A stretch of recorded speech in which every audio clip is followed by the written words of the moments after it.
اعوذ باللہ من الشیطان الرجیم، بسم اللہ الرحمن الرحیم۔ وآخرون، اور دوسرے، مرجون لامر اللہ، جو امید رکھے ہوئے تھے اللہ کے حکم کی، اما یہ کہ یعذبوہم، کہ عذاب دیتا ہے ان کو، و اما یتوب علیہم، کہ ان کی طرف رجوع کرتا ہے، کہ اللہ ان کو عذاب دیتا ہے یا ان کی توبہ قبول کرتا ہے۔ واللہ، اور اللہ علیم حکیم، اللہ خوب جاننے والا، خوب حکمت والا ہے۔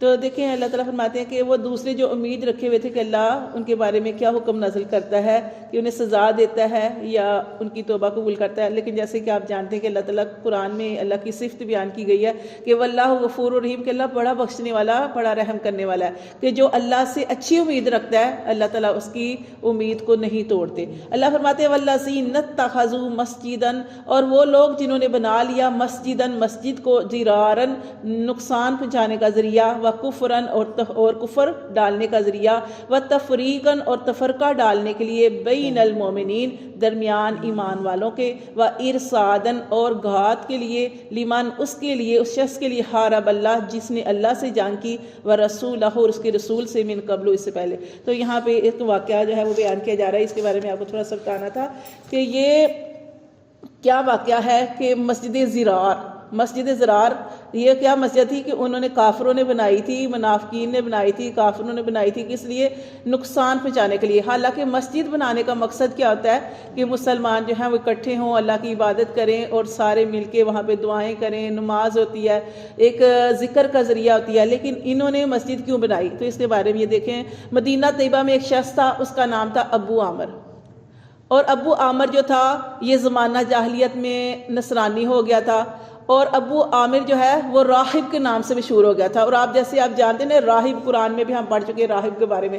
راہب کیا ہوتے ہیں؟ بہت زیادہ عبادت کرنے والے۔ تو یہ ابو عامر، یہ آپ نے نام یاد رکھنا۔ یہ ابو عامر کون تھا کہ یہ نصرانی ہو گیا تھا اور یہ راہب کے نام سے مشہور ہو گیا تھا۔ اس کے بیٹے ابو عامر کا جو بیٹا تھا وہ بہت مشہور صحابی ہیں، وہ ہیں حضرت حنظلہ، جانتے ہیں نا ان کے بارے میں ہم پڑھتے ہیں، حضرت حنظلہ رضی اللہ تعالیٰ عنہ کے بارے میں، کہ ایک دفعہ وہ جانتے کہ انہوں نے اپنے آپ سے کہا کہ حنظلہ تو منافق ہو گیا ہے، حنظلہ تو منافق ہو گیا، اس طرح اپنے آپ کو کہہ رہے تھے۔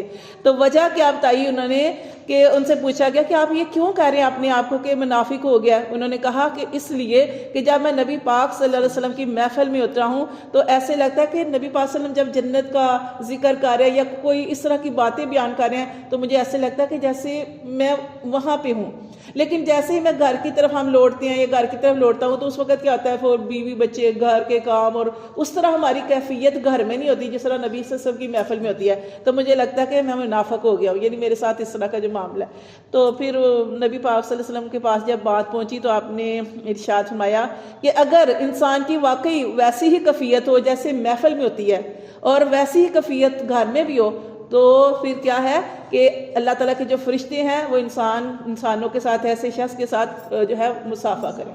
تو یہ حضرت حنظلہ بہت مشہور صحابی یہ، اور ان کے بارے میں دیکھیں حضرت حنظلہ جو ہیں ان کی لاش کو فرشتوں نے غسل دیا، اس لیے انہیں غسل ملائکہ کے نام سے بھی یاد کیا جاتا ہے کہ فرشتوں نے ان کو غسل دیا تھا اس نام سے۔ اور دیکھیں باپ کیا تھا، وہ گمراہی میں رہا اور نصرانیت پر قائم رہا اور ہمیشہ مسلمانوں کے خلاف سازشیں کی، اور اسی طرح وہ اس دنیا سے چلا گیا۔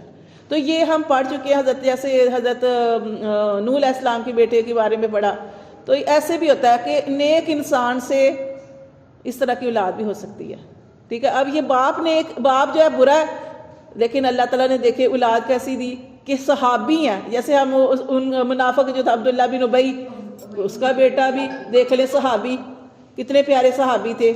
تو یہ سارے معاملات ہو جاتے ہیں، ٹھیک ہے۔ تو لیکن اب یہاں پہ بتایا گیا ہے کہ جب آپ صلی اللہ علیہ وسلم مدینہ آئے، جب آپ صلی اللہ علیہ وسلم مکہ سے مدینہ آئے تو یہ ابو عامر راہب جو تھا یہ آپ صلی اللہ علیہ وسلم کی خدمت میں حاضر ہوا اور اسلام پر اس نے اعتراض کیے، کیونکہ اسلام کے خلاف تھا، اعتراض کیے۔ آپ صلی اللہ علیہ وسلم نے اس کو سمجھایا، لیکن اس بد نصیب کو اطمینان نہیں ہوا۔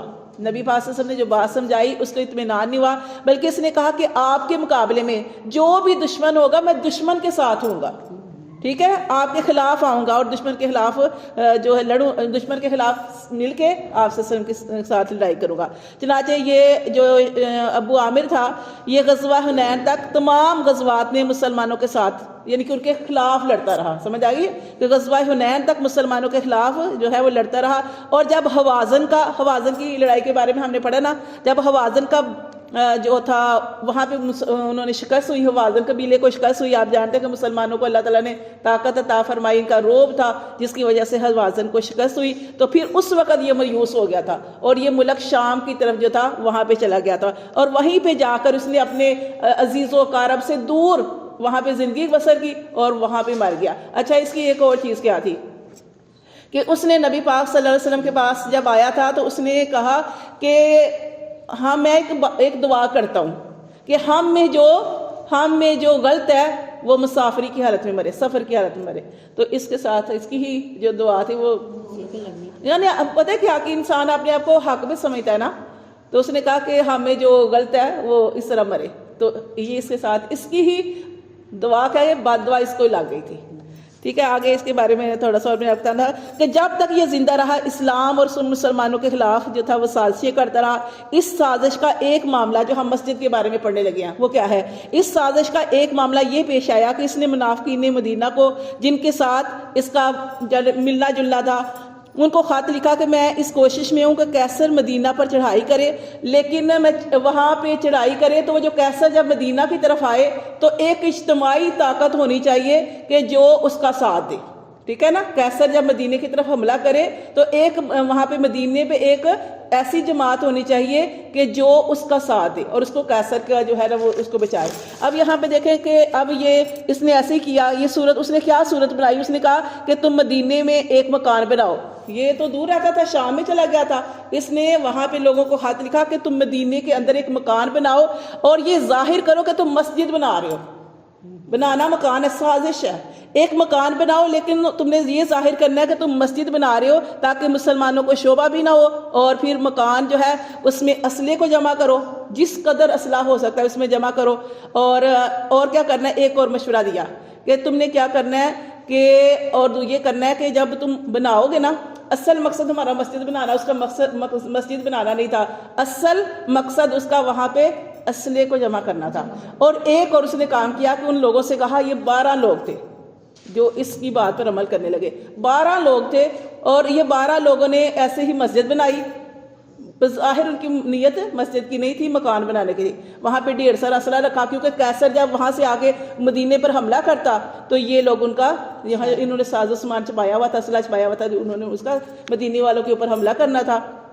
اور اب یہ جو اس نے اور بھی ایک بات کہی کہ تم نے کیا کرنا ہے کہ بہانہ کیا کرنا ہے؟ بہانہ یہ کرنا ہے کہ وہاں کے جو لوگ ہیں وہاں پہ ان کو نبی پاک صلی اللہ علیہ وسلم کے پاس جاؤ اور ان سے جا کے کہنا کہ ہم نے یہ مسجد ہم بنانا نہیں چاہتے تھے، لیکن ہم نے یہ مسجد اس لیے بنائی ہے کہ جو آپ یہ مسجد قباء تھی نا اس وقت نبی پاک صلی اللہ علیہ وسلم نے اپنے ہاتھوں سے وہ تعمیر کی تھی، تو آپ نے تو اس نے کہا کہ یہ مسجد قباء دور پڑتی ہے، تو یہ مسجد میں نے اس لیے بنائی ہے، ان لوگوں 12 لوگوں نے کہا کہ اس لیے وہ مسجد بنائی ہے تاکہ جو دور سے یہاں سے لوگ دور جاتے ہیں مسجد قباء کے اندر جا کے نماز پڑھتے ہیں تو یہاں کے قریب ہی وہ نماز پڑھ لیں، جو بوڑھے ہیں، جو زیادہ طاقت نہیں رکھتے، جو مریض ہیں، وہ نماز پڑھنا چاہتے ہیں، وہ اس مسجد میں نماز پڑھ لیں۔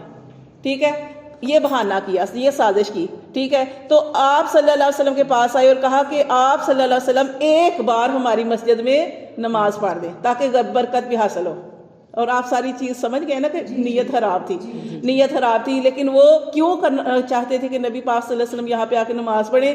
اس کا مقصد یہ تھا کہ لوگوں کو شک بھی نہ ہو، شبہ بھی نہ ہو، اور ہمارا کام بھی ہوتا رہے، اور کیا ہے کہ یہ بھی پتہ چل جائے مسلمان جب نبی پاک صلی اللہ علیہ وسلم نماز پڑھیں گے تو لوگ کہیں گے کہ ٹھیک ہے۔ اچھا، اب نبی پاک صلی اللہ علیہ وسلم غزوہ تبوک پہ جانے کی تیاری کر رہے تھے۔ جب تیاری کر رہے تھے یہ آپ کے پاس آئے، انہوں نے کہا کہ اللہ کے رسول ہماری اس مسجد میں نماز پڑھائیں۔ آپ صلی اللہ علیہ وسلم نے فرمایا ابھی تو میں غزوہ تبوک پہ جا رہا ہوں، واپسی میں آؤں گا تو آ کے پھر میں نماز پڑھوں گا۔ تو آپ صلی اللہ علیہ وسلم چلے گئے۔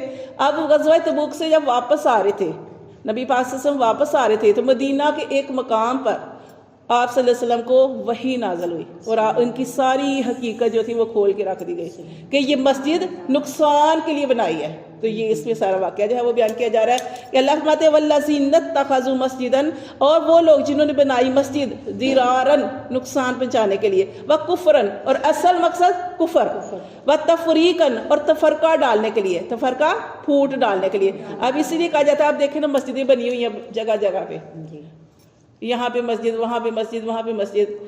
دیکھیں اصل مقصد کیا ہے کہ بے شک ایک ہی مسجد، جیسے نبی پاک صلی اللہ علیہ وسلم کے زمانے میں ایک مسجد ہوا کرتی تھی، تو کچھ لوگ دور سے چل کے آتے تھے، تو آپ صلی اللہ علیہ وسلم کتنی فضیلت بیان کی کہ جتنے قدم کوئی چل کے آتا ہے اتنے قدموں کے اوپر اس کے درجات بلند ہوتے ہیں، اللہ اس کو اس کا زیادہ اجر و ثواب عطا فرماتے ہیں.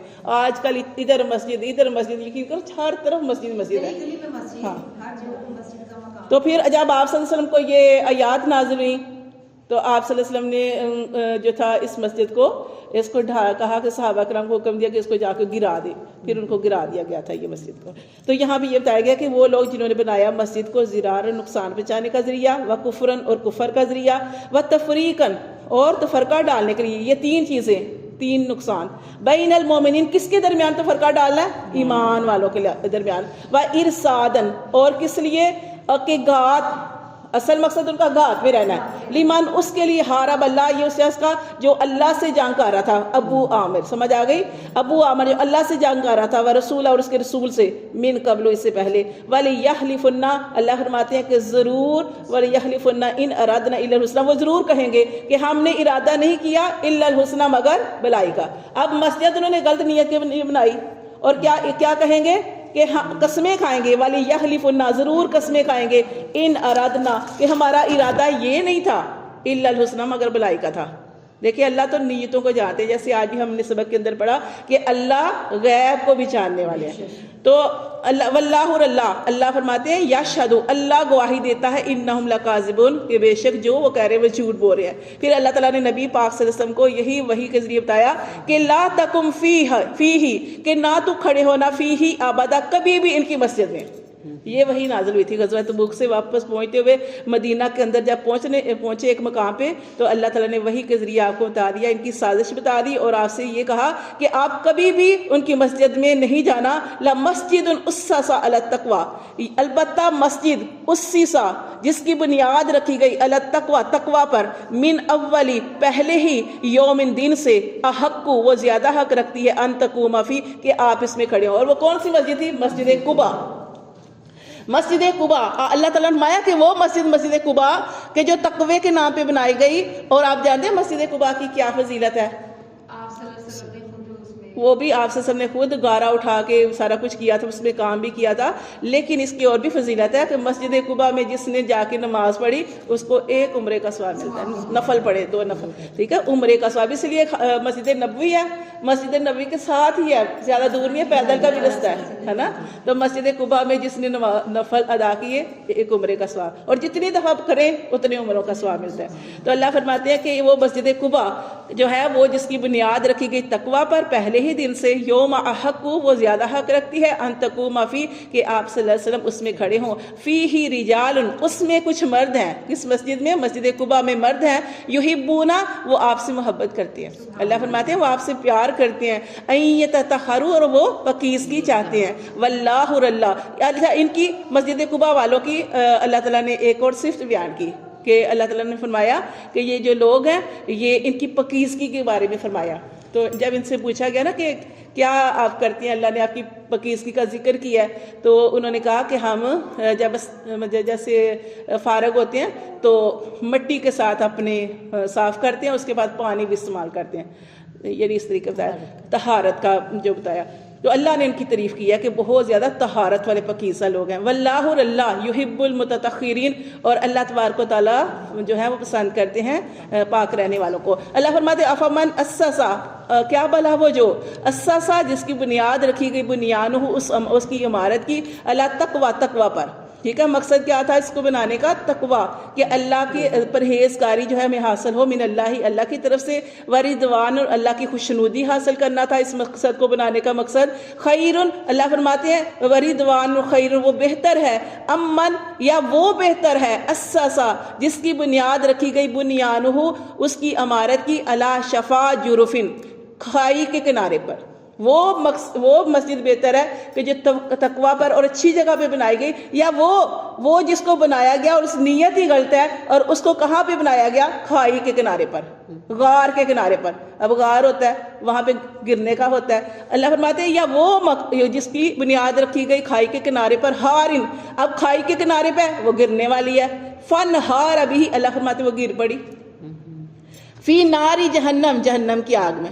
واللہ اللہ لا یہدی القوم الظالمین، اللہ نہیں ہدایت دیتے ظالم لوگوں کو. لا یزال، ہمیشہ رہے گی، بنیانہم، ان کی عمارت جو انہوں نے بنائی، اللہ سی وہ جو بناؤ ریباتن، ہمیشہ ان کو شک شبے میں مبتلا کرتی رہے گی. اب مسجد تو گرا دی گئی، مسجد جو تھی وہ نبی صلی اللہ علیہ وسلم کے حکم سے گرا دی گئی، لیکن اللہ فرماتے ہیں کہ ان کے دل میں ہمیشہ شک و شبہ رہے گا، کیونکہ ان کا مقصد پورا نہیں ہوا اور ان کا راز بھی کھل گیا. فی قلوب، ان کے دلوں میں ہمیشہ شک و شبے کا ڈالتی رہے گی. الا، مگر، ان تقطع، یہ کہ ٹکڑے ٹکڑے کر دیا جائے قلوب، ان کے دلوں کو سکون ہی نہیں مل سکتا قیامت تک ان کے ساتھ. اللہ فرماتے ہیں واللہ، اللہ علیم حکیم، اللہ تعالیٰ خوب جاننے والے اور حکمت والے ہیں. اچھا، یہ جو مسجد تھی ابھی بھی کہتے ہیں اس جگہ پہ جگہ خالی ہے، مسجد قباء کے ساتھ تھوڑی پاس ہی انہوں نے قریب بنائی تھی. یہ آپ صلی اللہ علیہ وسلم نے فرمایا، ایک صحابی تھے عاصم ابن عدی، ان کو آپ صلی اللہ علیہ وسلم نے حکم دیا کہ آپ یہاں پہ اپنا گھر بنا لیں، یہاں پہ گھر بنا لیں. لیکن انہوں نے اتنا پیارا جواب دیا کہ آپ نے فرمایا، اس صحابی نے فرمایا، جس جگہ کے متعلق اللہ نے